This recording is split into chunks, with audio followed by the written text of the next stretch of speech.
오늘 본문은 하나님의 사람 다윗의 안타까운 실패의 장면을 우리에게 보여줍니다. 겨울이 가고 봄이 돌아와 이제 전쟁할 때가 되었는데 다윗이 그의 장수들과 온 군사들을 전장터에 보내면서 자신은 예루살렘에 그대로 머물지요. 그리고는 왕궁에서 낮잠을 즐깁니다. 저녁때가 되었어야 일어난 다윗은 왕궁 옥상을 어슬렁 거닙니다. 그런데 저 멀리 보니까 한 아리따운 여인이 목욕을 하는 것이 그의 눈에 들어왔죠. 그것을 본 다윗이 눈이 휘둥그레져 가지고 망원경으로 보듯이 자세히 그 여인의 아름다운 자태에 빠져들게 됩니다. 주위에 혹시 누가 없나 은근히 그 모습을 즐기는 거죠. 그리고는 사람을 보내 저 여인이 누군지 알아보라고 합니다. 그 여인은 바로 우리아의 아내 바세바인데 그 남편 우리아는 지금 전장에 나가고 집에 없다는 거예요. 다윗이 기회다 생각하고 그 여인을 자기 궁으로 불러들입니다. 그리고는 동침을 하는 거예요. 그런데 얼마 후에 기가 막힌 소식이 들려옵니다. 그 여인이 임신을 했다는 거예요. 오늘 성경을 보면 그가 부정함을 깨끗하게 하였다 그랬죠. 이 말은 이제 여자의 생리가 끝났다는 말이에요. 그러니까 임신할 리가 없습니다. 그런데 덜컥 임신이 되어버렸어요. 깜짝 놀란 다윗은 고민을 하다가 한 가지 묘책을 생각해냅니다. 바로 전장에 있는 그의 남편을 불러들이는 것입니다. 그리고 특별 휴가를 주어서 며칠이라도 그 아내와 함께 지나게 하는 거예요. 그러면 그 뱃속에 있는 아기가 남편과의 관계 속에서 생긴 아기라고 생각하지 자기와의 불륜의 씨라고 아무도 의심하지 않는다는 거죠. 우리아가 왕의 명령으로 돌아왔습니다. 그런데 우리아는 얼마나 강직한 사람인지, 나의 동료들은 전장터에서 지금 고생하고 있는데 나는 편안하게 집에 가서 두 발 뻗고 잘 수 없다. 그리고는 집으로 가지 않고 왕궁 문간에서 잠을 자는 거예요. 다윗이 안 되겠다 싶어서 연애를 베푼답시고 우리아에게 술을 잔뜩 먹이죠. 아무리 강직해도 술에 취하면 그래도 여자 품이 그립고 집이 그립고 그래서 아내에게 갈 거라고 생각한 거죠.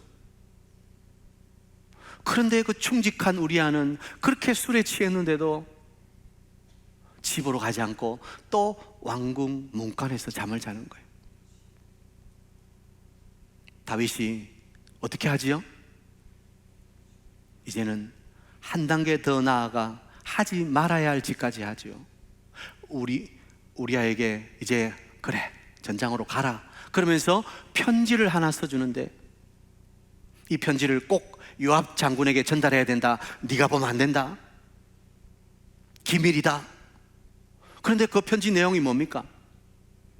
우리아를 최전방에 보내가지고 적들과 싸움할 때 너희들은 그냥 슬쩍 뒤로 후퇴해라.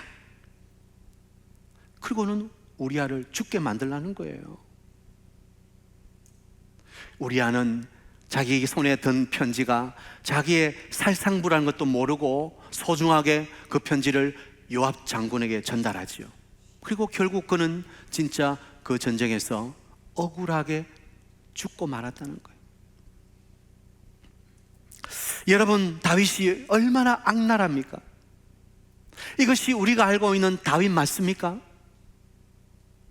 다윗하면 하나님 마음에 합한 사람이고 감히 우리가 보기에 먼 발치에서밖에 볼 수 없는 정말 위대한 믿음의 사람 아닙니까? 그런데 이런 죄를 짓다니요. 진짜 이게 다윗 맞습니까? 네, 맞습니다. 사람은 이렇게 연약할 수밖에 없습니다. 얼마든지 그럴 수 있습니다. 우리도요. 오늘 우리가 넘어지지 않는 것은 하나님의 은혜가 우리를 붙들고 있기 때문이지, 하나님 은혜였더라면 우리도 얼마든지, 아니 그보다 더 악해질 수 있다는 것을 알아야 합니다. 그러므로 사랑하는 성도 여러분, 하나님의 은혜에 꼭 붙어있는 여러분 되시기를 축복합니다. 나의 어떤 신앙의 연륜이나 나의 어떤 직분이나 내가 오늘 하나님을 얼마나 사랑하는지, 내 의가 아무것도 아니라는 거예요. 인간은 연약한 존재입니다. 한순간에 넘어질 수 있다는 것을 우리를 꼭 기억해야 되는 거예요. 자, 오늘 다윗 시험에 빠지다. 다윗이 시험에 빠진 이유가 무엇일까요? 한 세 가지 정도로 살펴보겠습니다. 첫 번째, 다윗은 있어야 할 자리에 있지 않았다는 것입니다. 받아합시다. 있어야 할 자리에 있지 않았습니다. 오늘 1절을 보면 그 해가 돌아와 왕들이 출전할 때가 되매, 이제 해가 바뀌고 겨울 우기가 가고 봄이 돌아오면 이제 전쟁의 시기가 온 거예요. 그때는 보통 왕들이 출전해서 군사들을 독려하는 거예요. 자, 이 전쟁은 우리가 승리할 것이다, 확신하라 하면서 군사들을 독려하는 것이 왕의 사명이죠. 그런데 다윗은 출전했습니까? 안 했습니까? 안 한 거예요. 자신의 장수들과 온 군사들은 전장터에 나가 목숨을 걸고 싸우려고 하는데 자신은 예루살렘에 그대로 있었다는 거예요. 그리고는 그 왕궁에서 한가롭게 낮잠을 즐기고 있어요. 저녁 때쯤에 늦게 일어나서 어슬렁어슬렁 뭐 좀 재미있는 일 없나, 아유 따분해, 그러면서 왕궁을 거닐고 있는 거예요. 전쟁을 지휘해야 할 다윗이 지금 어디에 있습니까? 자신이 있어야 할 자리가 아니라 왕궁에 있는 거예요. 오래전 미주 한인교회에 이런 이야기가 있었어요. 2002년 월드컵 할 때죠. 그때 뭐 온 나라가 들썩거렸잖아요. 우리나라가 얼마나 축구를 잘하는지요. 그때 포르투갈을 이기고 또 이탈리아를 이기고 스페인을 이기고 온 나라가 막 오 필승 코리아 뭐 대한민국으로 뭐 들썩들썩했죠. 그때 이 미주도 이 월드컵 경기에 흥분되어 있었어요. 그런데 문제는 우리나라하고 시차가 많이 다르니까 꼭 새벽에 이 중요한 경기가 열리는 거예요. 미주 한인교회 한 목사님이 축구를 너무 좋아해요. 그런데 포르투갈 이기고 이탈리아 이기고 스페인 이기고 하니까 너무 흥분되어서 새벽에 새벽 기도 인도해야 될 그 시간에 교회에 나가지 않고 월드컵 중계를 보고 있는 거예요. 얼마 후에 교회에서 목사님 사임해 주시죠, 해고장을 받았어요. 여러 가지 이유가 있지만 이 목사님이 새벽기도 인도를 안 했다는 거예요. 뭐 교회 처사도 너무 심하다는 생각도 들긴 하지만, 그러나 뭐니 해도 목사가 있어야 할 자리는 어디입니까? 강단이에요, 강단. 목사가 있어야 할 자리는 기도의 자리 아닙니까? 여러분, 목사에게만 있어야 할 자리가 있습니까? 우리 성도님들에게도 있어야 할 자리가 있는 거예요. 성도들이 자기 자리를 지키지 못하면 세상으로부터 조롱거리가 되는 거예요. 있어야 할 자리에 있지 아니하면 성령께서 우리의 마음에 불편함을 주시는 거예요. 그런데도 불구하고 그 성령의 사인을 자꾸 무시하기 시작하면 영적으로 나태해지고 결국에는 죄의 자리에 빠지고 마는 것입니다. 여러분, 우리가 있어야 할 자리는 어디입니까? 내가 있어야 할 자리에 있다는 것이 얼마나 큰 축복인 줄 아십니까? 오늘 여러분이 있어야 할 이 예배 자리에 있다는 것이 가장 큰 축복인 것을 믿으시기 바랍니다. 예배 드려야 할 이 시간에 예배 자리에 있지 아니하고 어디에 있습니까? 등산을 좋아하시는 분들은 산행을 가요. 운동을 좋아하시는 분들은 골프 치러 가요. 테니스 치러 가요. 수영하러 가요. 여행을 가요. 우리가 있어야 할 예배 자리, 기도의 자리에 있지 않다면 문제가 심각한 것입니다. 오늘은 종교개혁 기념주일이지요.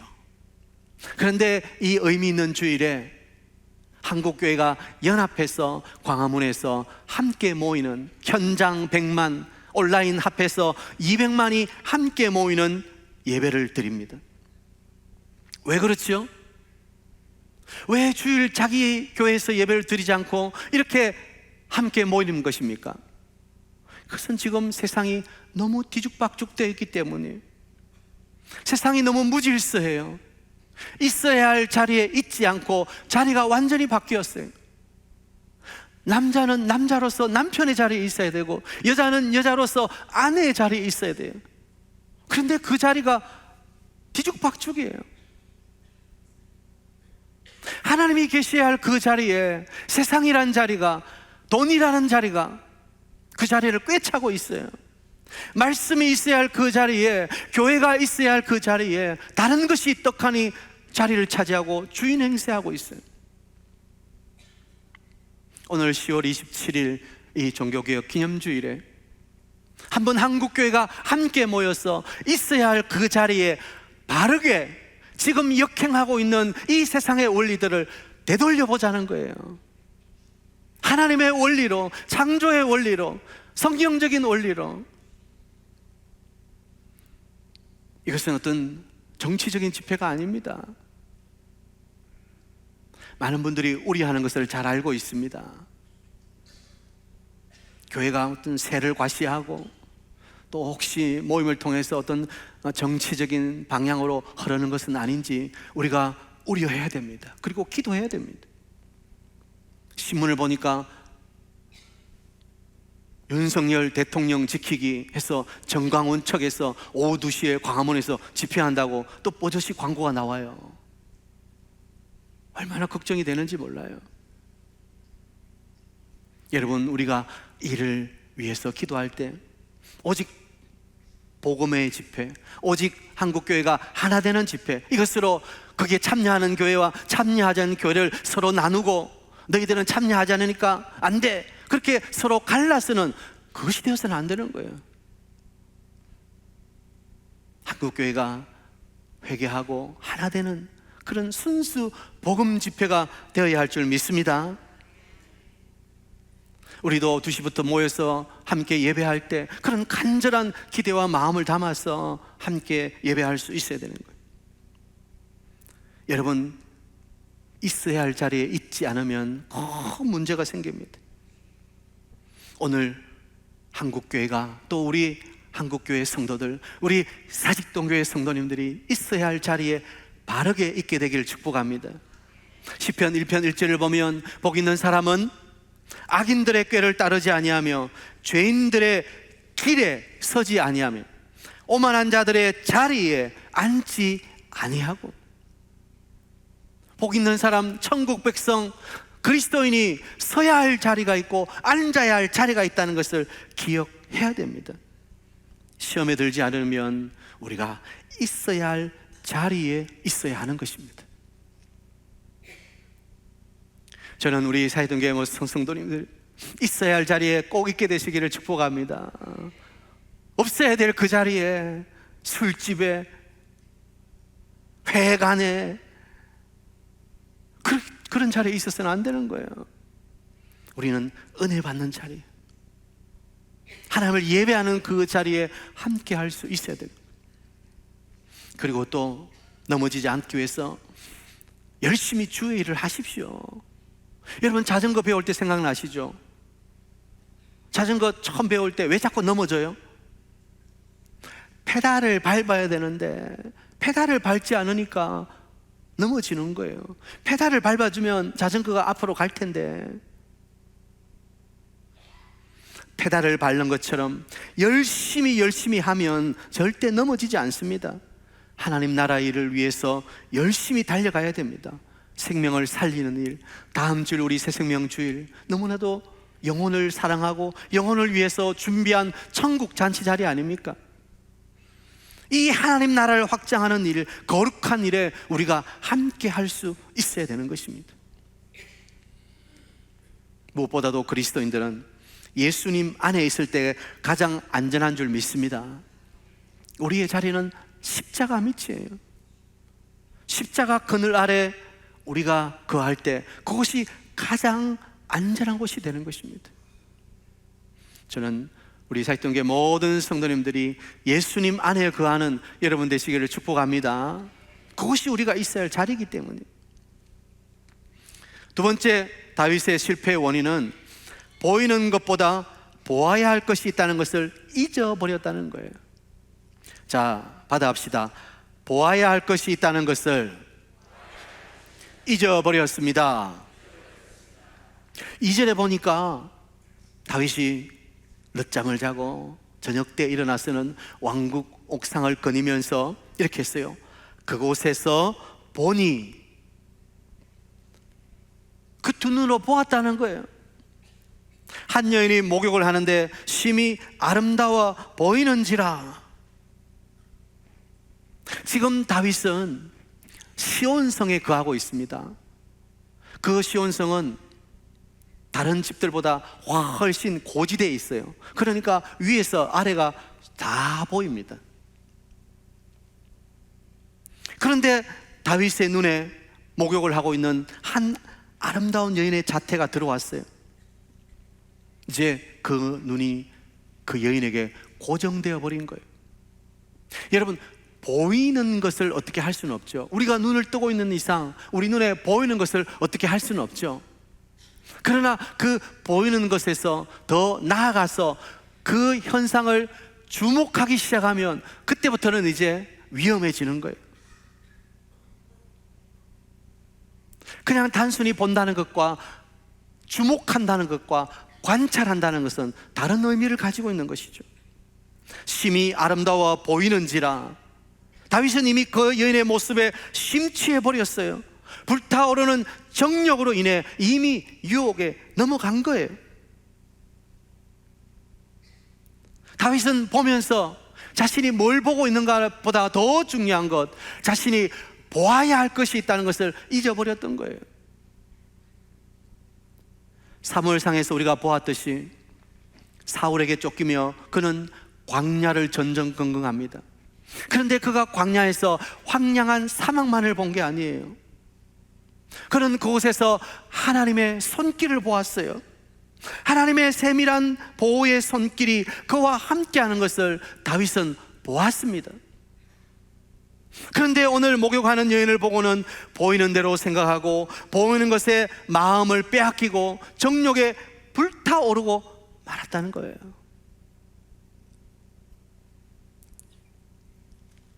우리가 볼 때 그 보이는 현상을 넘어서 그 위에 역사하고 계시는 하나님을 보는 것이 필요합니다. 단순히 보이는 상황과 현상, 그것이 전부가 아니기 때문이에요. 우리는 영적인 세계에 살고 있는 거예요. 오늘도 우리에게 시선을 향하고 계시는 하나님의 시선이 있다는 것을 우리는 기억해야 되는 거예요. 여러분 잘 아시죠? 열왕기하 6장에 아람 군대가 엘리사를 잡기 위해서 도단성에 군대를 파견해서 밤에 그냥 그 도단성을 완전히 포위해 버리잖아요.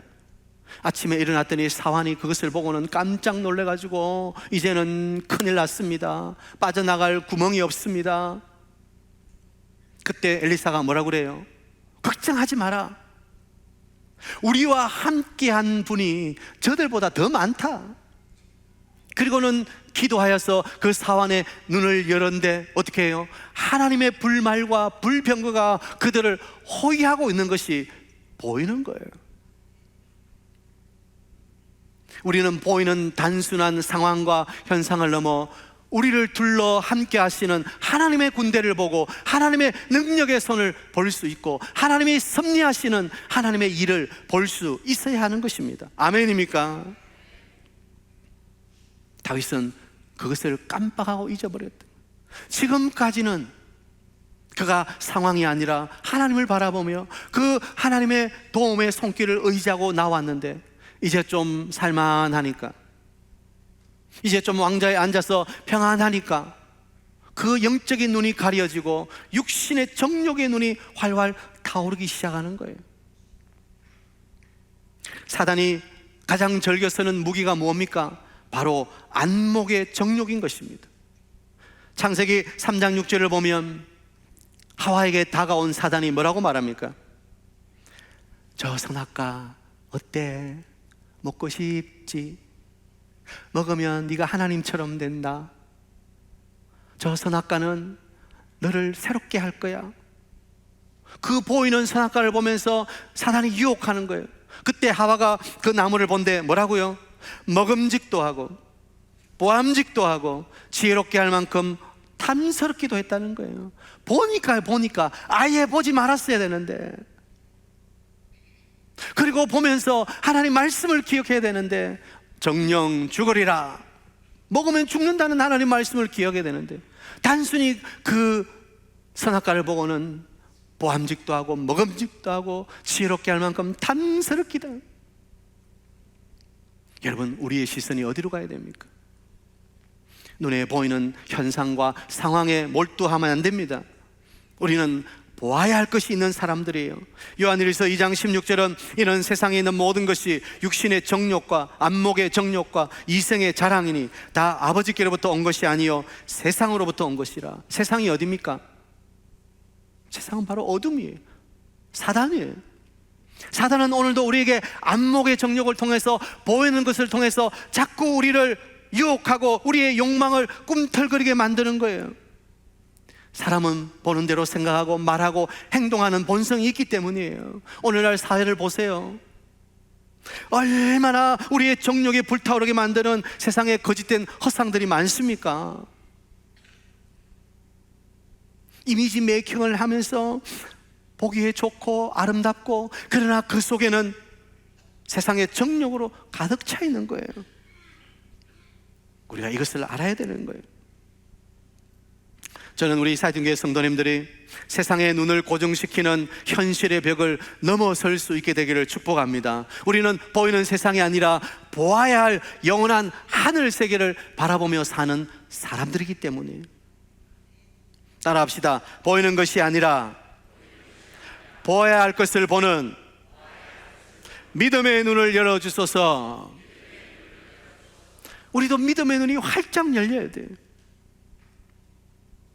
그래서 보이는 것이 전부가 아니라 우리가 보아야 할 영원한 하늘의 세계, 우리가 가서 살 영원한 저 천국의 세계를 바라보며 다시 오실 주님을 바라볼 수 있어야 되는 거예요.